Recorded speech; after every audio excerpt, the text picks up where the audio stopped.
Nugroho, Asana Sapitri. Berarti anak pelajar pada hari ini terlebih dahulu kita berikan dulu ya, semuanya silakan berdiri. Semuanya silakan berdiri. Ikuti gerakan yang ada di depan.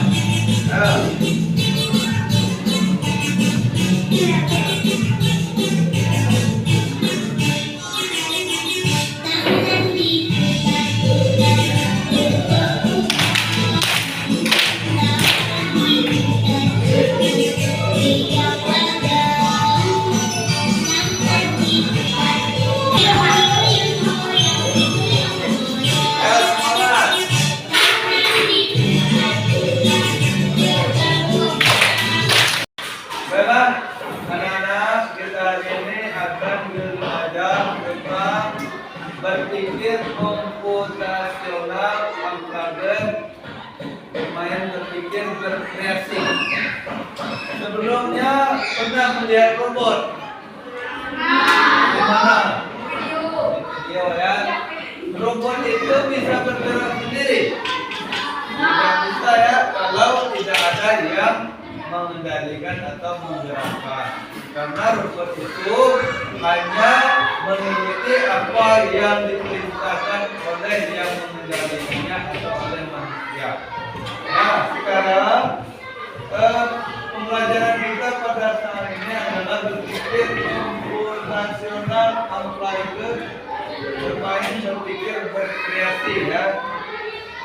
Tujuan pembelajaran yang pertama, peserta didik dapat memahami konsep dasar berpikir komputasional seperti dekomposisi, pengenalan pola, abstraksi, dan algoritma.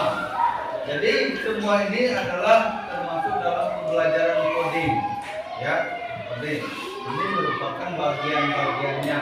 Kemudian peserta didik mampu menerapkan konsep berpikir komputasional untuk memecahkan masalah sederhana melalui kegiatan agar peserta didik dapat bekerja sama ya, dalam kelompok untuk menyelesaikan tantangan yang diberikan. Itulah yang akan menjadi tujuan pembelajaran kita pada saat ini. Artificial atau AI, pernah ya kalian membuka di Android ya, AI, ada ChatGPT, ada Gemini AI ya. Apa itu kecerdasan artifisial? Kecerdasan artifisial atau AI adalah kecerdasan buatan yang dibuat oleh manusia agar komputer dan robot bisa berpikir seperti manusia. Ya. Apa itu berpikir komputasional? Ya. Berpikir komputasional berarti peserta didik memiliki kemampuan berpikir yang dapat menyelesaikan masalah ataupun persoalan sehari-hari dengan menggunakan teknik komputer. Ada ya, bisa dipahami. Kemudian apa saja prinsip berpikir komputasional? Yang pertama ada decomposition, dekomposisi atau pemecahan masalah. Ya, pemecahan masalah kompleks menjadi bagian lebih kecil dan lebih mudah dikelola atau bisa dipahami dengan sederhana. Sebagai pemecahan masalah besar menjadi bagian yang lebih kecil. Itu. Yang kedua ada pattern recognition, pengenalan pola atau perintah. Pentingnya berpikir komputasional untuk memecahkan masalah dalam kehidupan sehari-hari. Apa saja fungsinya? Yang pertama membantu menyelesaikan masalah lebih mudah. Ya itu. Misalkan kalian ada yang ingin dicari di pelajaran, misalkan ya, ada tentang tumbuh-tumbuhan yang monokotil atau tumbuhan yang dikotil, sehingga kalian perintahkan ya AI ataupun yang lainnya atau Gemini AI atau ChatGPT ya bisa menangkap sehingga dapat menghasilkan hasil yang kalian perintahkan tadi. Kemudian yang kedua membantu membuat keputusan yang lebih baik. Ya, jadi keputusan kita menjadi lebih baik. Mungkin kalian ragu, ya. Setelah kalian menggunakan berpikir komputasional dapat menjadi lebih baik dan lebih jelas. Yang ketiga mengajarkan cara berpikir kreatif. Tahu kreatif?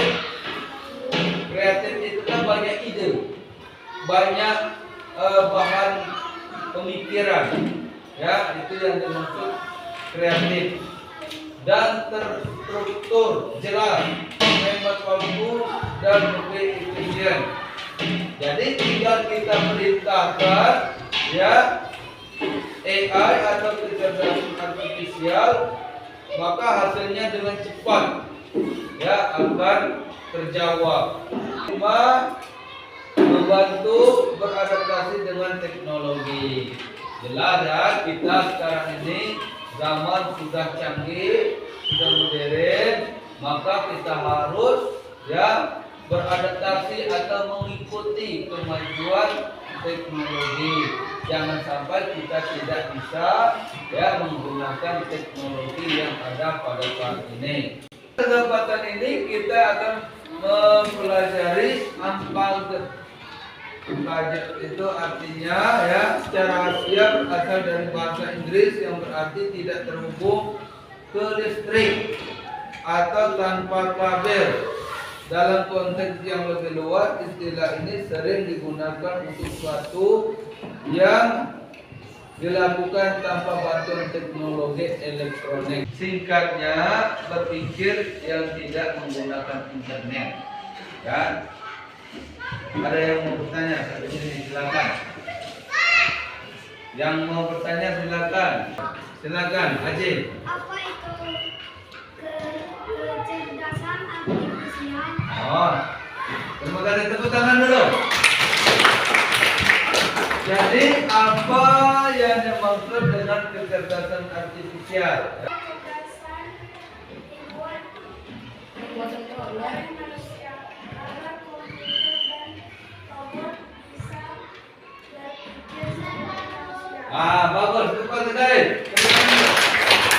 Ya, ya. adalah kecerdasan yang dibuat oleh manusia agar komputer dan robot bisa berpikir seperti manusia. Itu yang dimaksud dengan kecerdasan artifisial atau AI.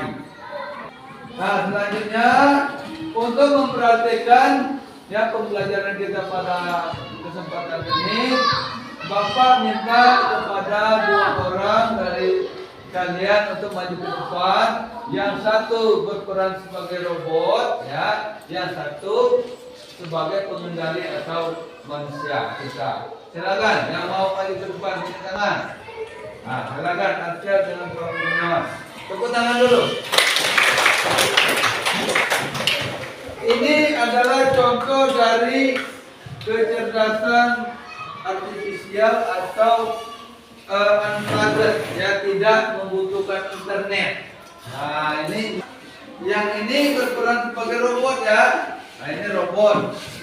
Bagaimana nanti yang memerintahkan bisa untuk agar robot ini bisa sampai di situ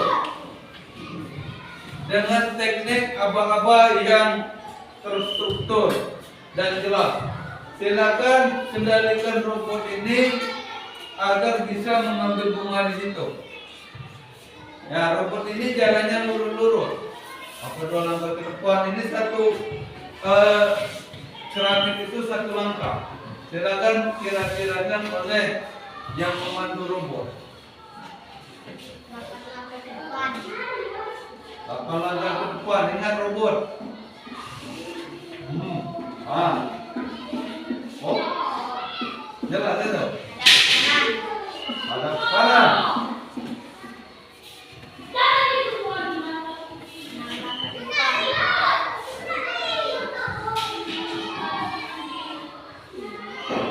Masih kelas belum robot, belum nyampe itu. Langkah ke depan. Ambil bunga. Ambil bunga. Balik kanan. Balik kanan. Terus supaya robot ke sini lagi. Langkah ke depan.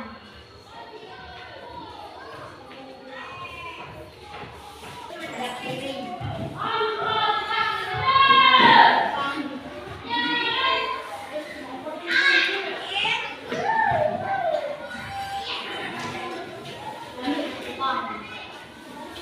Tepuk tangan dulu.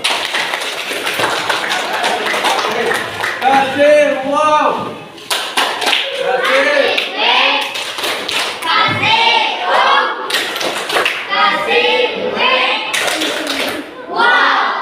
Keren. Nah, itu ya. Jadi dari contoh ini bisa kita ya pahami, ya. Itulah yang dimaksud dengan ya berpikir komputer. Berpikir tanpa menggunakan internet atau jaringan listrik. Jadi manual. Ya, apakah pelajaran hari ini menyenangkan? Jadi mulai sekarang marilah kita memanfaatkan kemajuan teknologi kita dengan cerdas. Terima kasih atas perhatiannya. Kita lanjutkan pertemuan minggu depan, ya. Terima kasih. Wassalamualaikum warahmatullahi wabarakatuh. Waalaikumsalam.